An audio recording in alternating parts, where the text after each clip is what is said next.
Replay. Municipal 2026 à Marseille, revivez le débat de l'entre-deux tours entre le maire sortant Benoît Payan et le candidat RN Franck Alizio sur France 2, France Info.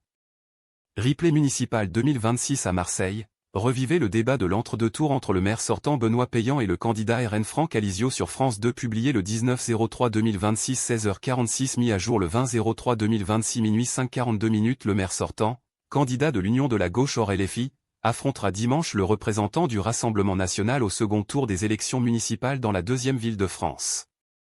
Ce qu'il faut savoir, un débat décisif dans une campagne extrêmement animée. À 3 jours du second tour des élections municipales, les deux candidats arrivés en tête au premier tour à Marseille se sont confrontés dans l'émission L'événement, lors d'un débat d'entre-deux tours sur France 2. Le maire sortant de la capitale provençale, Benoît Payan, à la tête d'une liste d'union de la gauche hors la France insoumise, était opposé à Franck Alizio, représentant du Rassemblement national. La candidate LR, Martine Vassal, arrivée troisième au premier tour, n'a pas participé au débat mais a été interviewée après celui-ci. Débat animé entre Benoît Payan et Franck Alizio. Si la ville tombe dans l'escarcelle du Rassemblement national, elle deviendra un trophée pour Marine Le Pen, a lâché Benoît Payan.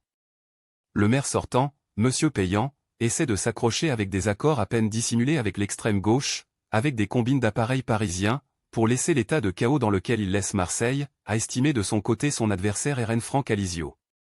Non, je n'ai pas fait des accords avec la France insoumise, ils ont décidé en conscience de se retirer, a rétorqué le maire sortant.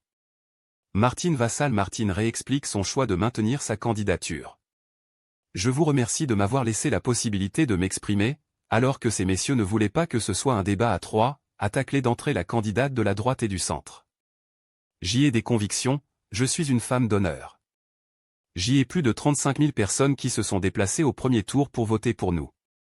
Donc il était logique de les représenter au deuxième tour, a estimé la candidate LR, interrogée par Caroline Roux, qui a obtenu 12,41 des suffrages au premier tour. Deux candidats très proches au premier tour. Benoît Payan est arrivé en tête à Marseille, dimanche, avec 36,7 des voix, mais il est talonné par le candidat du RN, Franck Alizio 35,02, qui a su creuser un large écart avec la candidate LR, soutenue par Renaissance et Horizon, Martine Vassal, et ses 12,41. Le député LFI Sébastien Delogu est arrivé quatrième avec 11,94 des suffrages. Si l'insoumis Sébastien Delogu a décidé de se retirer de la course à la mairie de Marseille, face au risque d'une victoire de l'extrême droite dans la deuxième ville de France, la candidate du centre droit s'est maintenue. Masqué municipal sécurité, logement, propreté. Voici ce qu'il faut retenir de la demi-heure de débat spécial Marseille entre Benoît Payan et Franck Alizio, ce soir sur France 2. Marseille municipal. Voilà, la page spéciale entre deux tours à Marseille se termine. Si vous étiez encore coincé dans une réunion interminable, voici le replay du débat entre Benoît Payan et Franck Alizio. Marseille est juste ici, vous avez l'interview de Martine Vassal, candidate de la droite et du centre à Marseille il y a 0 secondes municipal. On est sur un deuxième tour où tout va se jouer, les cartes sont rebattues. J'appelle les Marseillais et les Marseillaises à bien regarder l'ensemble de programme. Marseille. Martine Vassal, candidate de la droite et du centre à Marseille il y a 0 secondes municipal. On voit bien que cette campagne a été nationalisée. On l'a entendu tout à l'heure, Monsieur Alizio, c'est le marchepied de Madame Le Pen pour l'élection présidentielle. Il ne sait plus où il en est. Une fois, il demande qu'on se maintienne, après qu'on se retire, qu'on fusionne. Marseille. Martine Vassal, candidate de la droite et du centre à Marseille il y a 0 secondes. J'y ai des convictions, je suis une femme d'honneur. J'y ai plus de 35 000 personnes qui se sont déplacées au premier tour pour voter pour nous. Donc il était logique de les représenter au deuxième tour. Municipal. Martine Vassal réexplique pourquoi elle a fait le choix de maintenir sa candidature pour le scrutin de dimanche. Marseille municipal. Martine Vassal commence par dire merci à Caroline Roux de l'avoir invitée sur le plateau de France 2, je vous remercie de m'avoir laissé la possibilité de m'exprimer, alors que ces messieurs ne voulaient pas que ce soit un débat à trois, tacle d'entrée la candidate de la droite et du centre. Marseille municipal. Le débat entre Benoît Payan et Franck Alizio est maintenant terminé. Ne bougez pas, le replay vidéo arrive dans quelques instants. Place maintenant à Martine Vassal, candidate de la droite et du centre à Marseille, elle va répondre aux questions de la journaliste Caroline Roux. Marseille. Benoît Payan, maire de Marseille il y a 0 secondes municipal. Les Marseillais et les Marseillaises doivent venir. Parce que dimanche, c'est le destin de la ville qui se joue. Pour l'histoire de leur ville, Pour l'histoire de leur pays, c'est primordial. Marseille Franck Alizio candidat RN au municipal de Marseille. Il y a 0 secondes, chaque voix va compter, ça va se jouer à quelques centaines de voix, nous avons entre nos mains le pouvoir de changer les choses, d'avoir à nouveau un Marseille en ordre. Aidez-moi et la bonne mère nous aidera. Municipal, c'est l'heure des mots de la fin. Franck Alizio en appelle aux électeurs qui ne sont pas déplacés lors du premier tour. Marseille Benoît Payan maire de Marseille. Il y a 0 secondes, on ne règle pas le narcotrafic avec des tweets. Municipal, les narcotrafiquants, les chefs, les assassins, les terroristes, ceux qui ont tué le frère des Amin Kessassi, ils ne sont pas à Marseille. Il faut remonter les filières. Marseille, fermez la fenêtre connexion ou inscription pour réagir ou poser votre question, connectez-vous avec votre compte France TV ou France Info. Sans paiement. Sans abonnement. Fermez la fenêtre bannissement, vous ne pouvez plus participer au live. Vous avez posté un message contraire aux règles du live avec votre compte xxxxxxx.20. Nous vous rappelons que votre participation doit se faire dans le respect de la loi, des personnes et des règles du live que vous pouvez consulter ici. Consultez les règles du live, fermez l'espace participatif, fermez la fenêtre bienvenue, bienvenue sur l'espace participatif du live. Avant de commencer, nous ne publions pas tous les messages afin que le live reste lisible pour tous. Nous faisons aussi de notre mieux pour vous répondre. Fermez l'espace participatif, fermez la fenêtre participer au live, participez toujours dans le respect de la loi et des personnes. Écrivez votre question ou réaction 350 caractères max conseillé. Photo en option 1.5 mégaoctets max format .gif, .jpeg, .jpeg ou .png 0999 0/999 caractères. Fermez la fenêtre fichier trop lourd, votre fichier est trop lourd, la photo n'a pu être ajoutée à votre message car le fichier est trop lourd. Veuillez réessayer avec un fichier image de moins de 1.5 mégaoctets. Fermez la fenêtre échec d'envoi de commentaires, votre message n'a pas pu être envoyé, une erreur s'est produite. Nous vous invitons à réessayer dans un instant. Le live est l'actu en continu sur France Info, nos journalistes vous font vivre l'actualité en temps réel. Suivez, réagissez et posez vos questions. Accédez au live. Sujet suivant. Vous avez regardé la soupe aux choux trop longtemps, ce qu'il faut retenir du débat tendu entre Benoît Payan et Franck Alizio. Les deux candidats arrivés en tête du premier tour des élections municipales à Marseille ont débattu pendant près d'une demi-heure sur France 2. Chacun y est allé de sa petite phrase bien sentie pour donner un éclairage supplémentaire sur son programme. Résultats des élections municipales 2026. Consultez les résultats à 3 jours du scrutin, c'est dans les locaux de Provence Studio de cinéma, à Martigues, dans les Bouches-du-Rhône, que les deux candidats ont débattu, jeudi 19 mars pendant près d'une demi-heure dans l'émission L'événement. Benoît Payan, maire sortant sous l'étiquette Printemps marseillais, arrivé en tête du premier tour de scrutin, avec 36,7 des voix, affrontait Franck Alizio, représentant du Rassemblement national qui a obtenu 35,02 des suffrages. En fin d'émission, Caroline Roux a interviewé dans un face-à-face Martine Vassal. La candidate DVD arrivée 3e dimanche dernier avec 12,41 des voix. France 3 PACA vous résume ce qu'il fallait retenir de ce face-à-face crucial à quelques jours du second tour. Une passe d'armes autour du retrait de la liste de Delogu. Benoît Payan a réaffirmé sa phrase « aucune tambouille » et sa volonté de faire barrage au Rassemblement national. Si la ville tombe dans l'escarcelle du Rassemblement national, elle deviendra un trophée pour Marine Le Pen. Mais Marseille, c'est plus que ça, a souligné Benoît Payan. Son adversaire n'a pas hésité à sous-entendre que des tractations secrètes auraient eu lieu avec le candidat LFI qui s'est retiré. Le maire sortant, M. Payan, essaie de s'accrocher avec des accords à peine dissimulés avec l'extrême gauche, avec des combines d'appareils parisiens, pour laisser l'état de chaos dans lequel il laisse Marseille, dénonce Franck Alizio. C'est très difficile de répondre aux fake news, vous avez regardé la soupe aux choux trop longtemps. Benoît Payan en réponse à Franck Alizio lors du débat d'entre-deux tours. Non, je n'ai pas fait des accords avec la France insoumise. Ils ont décidé en conscience de se retirer. Vous savez, ça m'est arrivé aussi de devoir me retirer pour empêcher votre parti ou vos amis de gagner, que ce soit la ville de Marseille ou que ce soit à la région, a réaffirmé Benoît Payan. Vous êtes le candidat unique de la gauche et de l'extrême gauche. Vous êtes le candidat d'une extrême gauche qui s'est illustrée en étant dangereuse car violente, antisémite et anti-républicaine. Voilà pour aujourd'hui qui vous soutient, renchérit Franck Alizio. Je pense que quand on vient d'un parti comme le vôtre, qui a été fondé par des nostalgiques du Troisième Reich, on ne donne aucune leçon de morale, lui a répondu Benoît Payan. Vous êtes en train de dire devant la France entière, alors que Marseille est une des seules villes où il n'y a pas eu d'accord avec les Insoumis, que les Insoumis vont diriger la ville. Est-ce que vous mesurez à quel point les mots que vous venez de prononcer ce soir sont une insulte à l'intelligence des gens, a continué Benoît Payan. Aller faire voter une mémé, ça n'existe pas. Au cours du débat, le candidat RN a lancé une accusation à peine voilée sur une possible remise en cause des résultats du scrutin. Depuis quelques semaines, j'alerte sur des irrégularités au code électoral, sur de la fraude, explique Franck Alizio, donnant pour exemple, on entend vos équipes dans un JT d'une chaîne concurrente, dans un reportage, et on les entend dire on a pris toutes les pièces d'identité, même les mémés de 80 ans, elles vont voter payant. Quelqu'un qui prendrait une carte d'identité pour aller faire voter une mémé, ça n'existe pas. Ce que vous racontez, c'est soit de la fable soit de la folie, a rétorqué Benoît Payan. La sécurité au cœur du débat. Un des thèmes abordés a été la sécurité, la situation de Marseille, tout le monde la connaît mais les Marseillais la vivent. À Marseille, nous avons le double du taux des homicides national, le double pour la deuxième ville de France. Dans certains quartiers, c'est 10 fois le taux des homicides national, selon Franck Alizio. Je serai le maire de l'ordre et de la sécurité, ce sera ma priorité matin, midi et soir, assure le candidat RN. Je ne ferai pas comme monsieur Alizio, croire que je suis ministre de l'Intérieur. Et vous ne ferez pas croire aux Français qui nous écoutent que les maires sont ministres de l'Intérieur. L'état de droit doit rester l'état de droit. Donc, sur la question de la sécurité, on a eu un net recul, décrit Benoît Payan.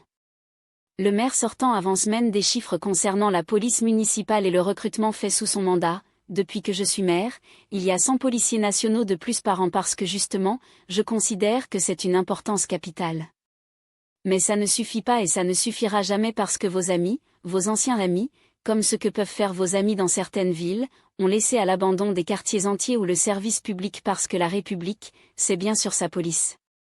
Franck Alizio a pointé du doigt les caméras de vidéosurveillance. Benoît Payan a fait un moratoire.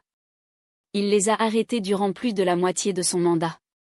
C'était un engagement dans votre programme, dans votre projet du printemps marseillais. Benoît Payan a répondu, d'abord le narcotrafic, ce n'est pas un slogan, ça ne se règle pas avec des tweets. Je sais que vous arrivez à construire des écoles avec des tweets, à multiplier des commissariats avec des tweets, à renforcer les effectifs. Mais vous le faites bien. Vous savez, moi je fais avec la réalité et c'est un peu plus compliqué. Martine Vassal en solo. Martine Vassal a eu du temps de parole après le débat entre Benoît Payan et Franck Alizio.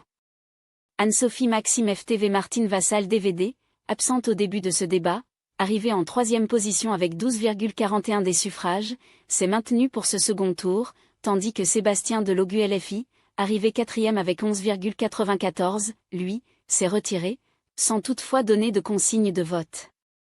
La présidente de la métropole ex-Marseille et du département des Bouches-du-Rhône a disposé de 7 minutes pour s'exprimer. Elle a d'abord fustigé l'organisation du débat et son absence, déplorant que les autres candidats ne veuillent pas débattre avec elle. Je vous remercie de m'avoir laissé la possibilité de m'exprimer, alors que ces messieurs ne voulaient pas que ce soit un débat à 3. Elle a aussi regretté les propos des 2 candidats et a réaffirmé sa position, les raisons de son maintien. Je suis triste du résultat et déçu bien sûr du résultat que nous faisons avec mon programme, avec mon équipe, mais surtout moi j'ai des convictions. Je suis une femme d'honneur. J'ai plus de 35 000 personnes qui ont voté, qui se sont déplacées au premier tour pour voter pour nous. Donc il était logique de les représenter au 2e tour. Les cartes sont rebattues et donc c'est là où j'appelle les Marseillaises et les Marseillais à bien regarder l'ensemble des programmes, insiste Martine Vassal. Aujourd'hui ce qui est important c'est que Marseille ne va pas bien. Oui, c'est vrai, pendant ces 6 années, il y a eu de l'immobilisme et malheureusement dans les 7 années à venir, que ce soit avec monsieur Payan, que ce soit avec monsieur Alizio, mais rien ne se passera. Donc c'est la raison pour laquelle j'invite dans les 2 jours qui viennent les Marseillais et les Marseillaises à bien regarder les programmes de chacun des candidats. Amine Kessassi en coulisses. Amine Kessassi, le militant anti-narcotrafic, colistier de Benoît Payan, dont le frère, Mehdi Kessassi a été tué le 13 novembre 2025, était présent lors de cette soirée, entouré de ses gardes du corps. L'enjeu, il est simple, a-t-il lancé. L'enjeu, c'est Marseille, cette ville solidaire, cette ville humaniste, cette ville ouverte vers le monde, cette ville qui s'est construite sur sa diversité, cette ville qui s'est construite sur sa pluralité. Amine Kessassi a assisté au débat entre Benoît Payan et Franck Alizio à 3 jours du 2 des tours des municipales 2026 à Marseille. Nicolas Debru FTV il est revenu sur l'importance de lutter contre les trafics qui gangrènent les quartiers. Aujourd'hui, c'est soit on a le maire de Marseille qui continue ce travail, qui continue d'apaiser, de protéger, de réparer cette ville ou soit on a en face le chaos, le désordre. On a celles et ceux qui veulent diviser cette ville, celles et ceux qui veulent monter les Marseillais les uns contre les autres. Celles et ceux qui veulent, comme j'ai pu l'entendre parfois chez des responsables politiques, nous expliquer que Marseille, la drogue, c'est les quartiers nord et qu'ils n'ont qu'à se tuer entre eux. Sujet suivant. Municipal 2026, fusion, alliance, retrait. Découvrez la liste de tous les candidats aux 2 des tours dans votre ville grâce à notre moteur de recherche, France Info. Municipal 2026, fusion, alliance, retrait. Découvrez la liste de tous les candidats aux 2 des tours dans votre ville grâce à notre moteur de recherche pour s'y retrouver parmi les milliers de candidats en lice pour le scrutin du 22 mars. France Info publie un moteur de recherche afin de vous permettre de trouver les listes de votre commune. Consultez le dossier « Municipal 2026 », les enjeux de l'entre-deux tours publié le 19/03/2026 14h54 mis à jour le 19/03/2026 16h25 temps de lecture, 1 minute pour connaître l'ensemble des listes de candidats près de chez vous. France Info publie un moteur de recherche. Apollonia Ilverda France Info c'est reparti pour un tour. Les listes des candidats qualifiés au second tour des élections municipales sont officiellement connues depuis le mercredi 18 mars. À l'issue du premier tour, les candidats qui ont récolté plus de 10 des voix ont pu choisir de reconduire, recomposer, fusionner voire retirer leur liste au gré des alliances. Pour connaître l'ensemble des listes près de chez vous, France Info publie un moteur de recherche. Il vous suffit d'entrer votre code postal ou le nom de votre commune pour les retrouver. Dimanche 22 mars, les électeurs qui n'ont pas encore élu leur équipe municipale au premier tour seront de nouveau appelés aux urnes. Ce second tour sera organisé dans un peu plus de 1500 communes, dont de nombreuses grandes villes, comme Marseille, Lyon, Paris ou encore Clermont-Ferrand, Montpellier, Bordeaux et Nantes. Plus de 9 communes sur 10 ont déjà élu leurs prochains conseillers municipaux à l'issue du premier tour. Sujet suivant. Ça va se jouer à quelques milliers de voix. À Paris, 2 des tours très incertains entre les 2 favoris, Emmanuel Grégoire et Rachida Dati, France Info. La capitale basculera-t-elle à droite ou restera-t-elle dans le giron de la gauche? À Paris, le suspense reste entier, même pour les équipes des 2 candidats en capacité de décrocher la ville lumière. Il est sincèrement compliqué de savoir, ça dépendra de la capacité de mobilisation de son camp, livre une colistière de Rachida Dati. L'ex-ministre de la Culture, d'ores et déjà réélu maire du 7e arrondissement, a vu son horizon s'éclaircir dans l'entre-deux tours. Arrivée 2e au premier tour avec 25,46, elle accuse un retard de 12,52 points face au socialiste Emmanuel Grégoire 37,98. Mais l'ancienne étoile montante de la Sarkozy est parvenue à fusionner sa liste avec celle du candidat Horizon, Pierre-Yves Bournazel, arrivé 3e avec 11,34, et bénéficie du retrait de la candidate d'extrême droite Sarah Knafo, 5e au premier tour avec 10,4. En face, le camp d'Emmanuel Grégoire ne bénéficie d'aucune alliance. Le député de Paris a refusé une fusion technique, comme le proposait la candidate LFI, Sophia Chikirou, qui a totalisé 11,72 des suffrages lors du premier tour. J'ai fait le choix à Paris de ne pas faire alliance avec la députée insoumise, qui a passé son temps à nous cogner dessus, a justifié Emmanuel Grégoire, mardi sur France Inter. Résultat, Sophia Chikirou se maintient, rendant le résultat du dimanche 22 mars difficilement prévisible. Le scrutin va se jouer à quelques milliers de voix, estime le député Renaissance Sylvain Maillard, numéro 2 de la liste Dati.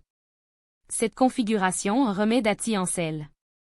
La situation de ballottage très défavorable dans laquelle se trouvait Dati a significativement changé, et cela rend l'issue du scrutin autrement plus difficile à cerner, assure à l'AFP Stéphane Zumsteeg, de l'Institut Ipsos BVA.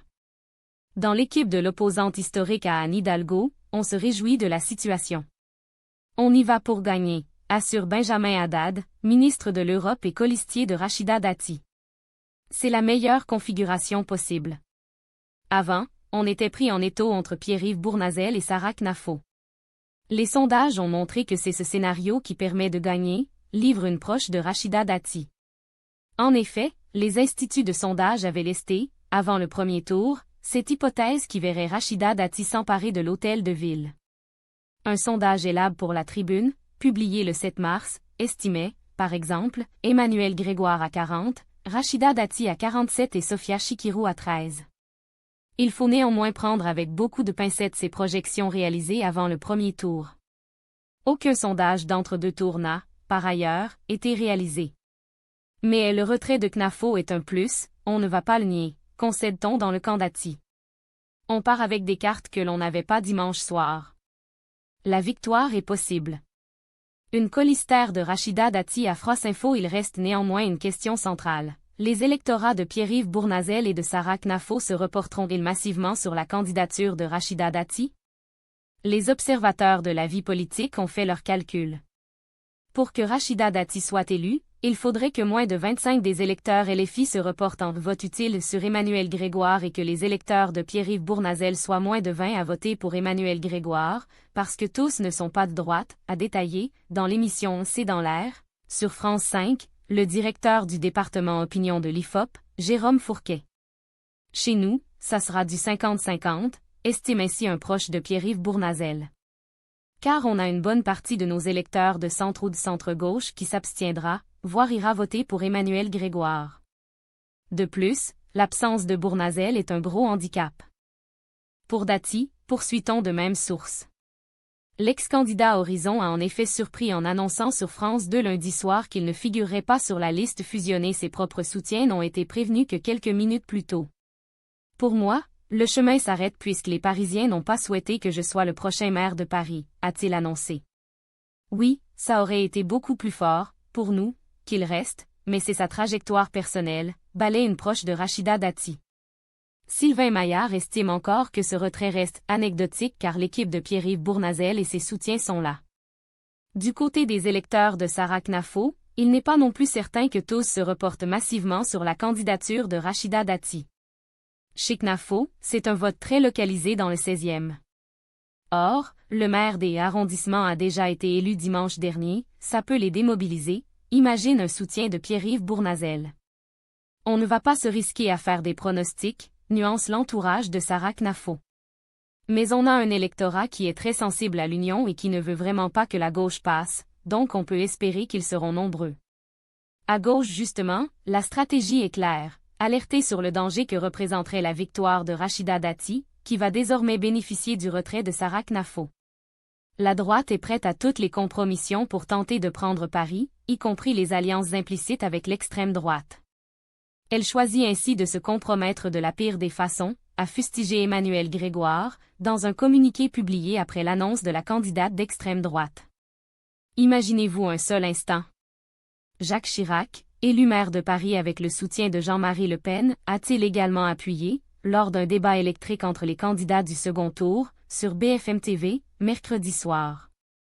Le lendemain, sur France Info, il a même accusé Emmanuel Macron d'être intervenu pour favoriser le retrait de Sarah Knafo, un mensonge indigne selon l'entourage du chef de l'État. La victoire de Rachida Dati ne constituerait pas seulement une défaite politique mais un effondrement moral et politique. L'offre de Rachida Dati n'est pas une offre classique mais une offre d'extrême droite, c'est un véritable danger, insiste l'élu écologiste David Belliard, 3e sur la liste Grégoire. Nous lançons donc un appel au-delà des clivages partisans, à ceux qui ont voté pour la liste LFI, d'autres listes, ou celle de Pierre-Yves Bournazel, à se mobiliser. Un argumentaire qui fait bondir le camp de Rachida Dati. Ma candidate n'est pas soutenue par l'extrême droite. Nous avons répété que nous ne ferions jamais d'alliance avec Sarah Knafo et c'est évidemment le cas. C'est utilisé par la gauche pour ne pas parler bilan et projet, s'indigne l'élu modem Maude Gattel, 3e sur la liste Dati. Je ne suis pas sûr que l'on dise qu'à Marseille, Benoît Payan soit soutenu par LFI après le retrait de Sébastien Delogu. Un retrait ne vaut pas un soutien. Emmanuel Grégoire doit, lui, composer avec le maintien de Sofia Chikirou. Dans son camp, on met donc en garde ceux qui envisagent de glisser un bulletin LFI dans l'urne. Sophia Chikirou ne pourra pas être maire de Paris. Voter pour elle, c'est apporter implicitement un soutien à Rachida Dati. C'est affaiblir la seule candidature qui peut emporter Paris face à Rachida Dati. David Belliard, colistier d'Emmanuel Grégoire à France Info mais cette proche de Jean-Luc Mélenchon a réussi une bonne prestation lors du seul débat télévisé, mercredi soir sur BFM. Sur la forme, j'ai trouvé Sophia Chikirou très bonne, estime le politologue Benjamin Morel. Ça peut être un problème pour Emmanuel Grégoire car cela peut freiner une hémorragie de vote utile à son profit, même si je pense que cela se jouera sur bien d'autres choses qu'un débat. En dramatisant les enjeux, l'équipe du candidat socialiste réussira-t-elle justement à mobiliser son camp et au-delà? Si Emmanuel Grégoire parvient à faire passer l'idée d'une alliance de fait entre Rachida Dati et Sarah Knafo, ça peut lui permettre d'obtenir des reports non négligeables de Sophia Chikirou mais aussi de Pierre-Yves Bournazel, et donc de gagner, estime Mathieu Gallard, directeur d'études chez Ipsos. De ce point de vue, il n'est pas sûr que les propos de Jordan Bardella aident beaucoup Rachida Dati dans une ville comme Paris. Le président du Rassemblement national a assuré, mardi sur TF1, qu'il aurait utilisé le bulletin de vote qui fait face à celui de la gauche et de l'extrême gauche s'il avait été électeur à Paris. Un soutien implicite à la candidature de Rachida Dati. Pour gagner, l'ancienne ministre de la Culture va devoir miser sur l'envie d'alternance à Paris. Si c'est un référendum sur la majorité sortante, c'est de fait Dati la favorite puisque Grégoire sera pris en étau entre les deux candidates, poursuit Mathieu Gallard. Une chose est certaine. Si Paris reste à gauche, les socialistes vont sortir vainqueurs du scrutin à l'échelle nationale, assure le politologue Brice Sokol. Si Rachida Dati est élue maire, la droite comme le camp présidentiel ne manqueront pas de tirer parti de cette victoire historique après 25 ans de socialisme à Paris. Sujet suivant. Le président de l'Université de Bretagne occidentale crée la polémique en dénonçant l'accord entre le PS et LFI à Brest pour les municipales, France Info. Le président de l'Université de Bretagne occidentale crée la polémique en dénonçant l'accord entre le PS et LFI à Brest pour les municipales. Plus de 300 enseignants, enseignants-chercheurs, étudiants ou membres du personnel administratif ont signé une pétition pour protester contre cette prise de position. Publié le 19/03/2026 21h34 temps de lecture, 2 minutes Pascal Olivard, président de l'Université de Bretagne occidentale. Guillaume Saligo-Max PPP a-t-il outrepassé sa fonction? Dans un communiqué, Pascal Olivard, président de l'Université de Bretagne occidentale UBO, dénonce un accord contre nature entre les listes PS et LFI à Brest, dans le Finistère, pour le second tour des municipales.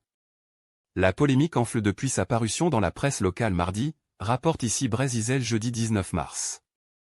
Plus de 300 enseignants, enseignants-chercheurs, étudiants ou membres du personnel administratif ont signé une pétition pour protester contre cette prise de position. Sur le site du journal local Le Télégramme mardi, Pascal Olivard, président de l'UBO, s'inquiète d'une arrivée des insoumis à la ville et à la métropole, qui seraient les tenants d'une expression violente, intolérante et outrancière en contradiction totale avec ce qu'est notre territoire, écrit-il. Le président de l'UBO justifie son rejet de LFI par le blocus de la faculté de lettres en 2024 avec des dégradations, des menaces de mort, des appels au meurtre ou à la torture de policiers, des menaces de violence sur des collègues ou sur moi-même. Un blocus que le député LFI de Brest-Centre, Pierre-Yves Cadalen, avait légitimé quand tout le reste de la classe politique brestoise l'avait condamné, assure Pascal Olivard. Il est sorti de son rôle, fustige Nicolas Leméraire, directeur du département de philosophie, se faisant le porte-parole de signataires de la pétition lancée dans la foulée du communiqué. Pascal Olivard peut tout à fait avoir des opinions politiques et les exprimer, mais pas en tant que représentant d'une communauté universitaire. L'université est un lieu de pluralisme politique et de réflexion critique, poursuit l'universitaire. J'estime qu'un président d'université peut sortir de sa réserve quand la cause est importante et qu'elle remet sur la table les questions de respect des valeurs universitaires, rétorque Pascal Olivard. Il rappelle qu'il est sorti uniquement 2 fois de sa neutralité depuis le début de sa carrière. En 2024, il avait appelé à faire barrage au Rassemblement national lors du second tour des législatives anticipées. Si le président de l'UBO évoque une neutralité, un président d'université est plus libre qu'un recteur d'académie, rappelle ici Brésil Isel. À la différence des recteurs d'académie, nommés par l'État et tenus à l'absolu devoir de neutralité, les présidents d'université sont élus par leurs pairs, avec plus d'autonomie, y compris dans leur expression publique. On est sur la frange, déclare ici Brésil Isel un autre président d'université en France.